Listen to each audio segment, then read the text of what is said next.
बीडमधल्या मस्साजोगचे सरपंच संतोष देशमुख हत्या प्रकरणातला संशयित आरोपी कृष्णा आंधळे हा नाशिकमध्ये असल्याची अफवा सोशल मीडियावर पसरली होती।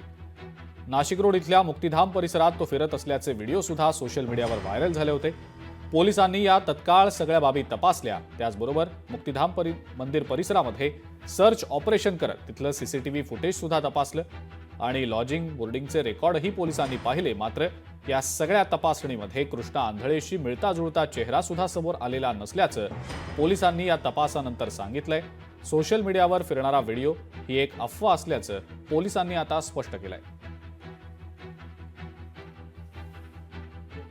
भाविक त्या ठिकाणी आलेला असावा, कारण की तो आम्ही गेलो त्या टायमाला, त्यावेळेस तो तिथून निघून गेलेला होता आणि त्या व्यक्तीच्या तिथं असल्याची त्या ठिकाणी सुद्धा कुठली नोंद नव्हती। त्यातल्या स्टाफला आणि तिथे जे ट्रस्टी आहेत जगदीशभाई पटेल त्यांना पण आम्ही विचारणा केली, त्यावेळेस म्हणतो तर हा व्यक्ती आमच्याकडे थांबलेला नाही आहे, हा अनेक भाविकांपैकी या ठिकाणी आलेला असेल आणि तो आता नाही आहे। तर त्या व्यक्तीचे जे पिक्चर्स होते CCTV फुटेजमध्ये ते आणि फरार संशयित जो कृष्णा आंधळे आहे त्याच्या दोघांच्या पिक्चरशी कुठलाही ताळा मिळतो होता, तो इसम नव्हता।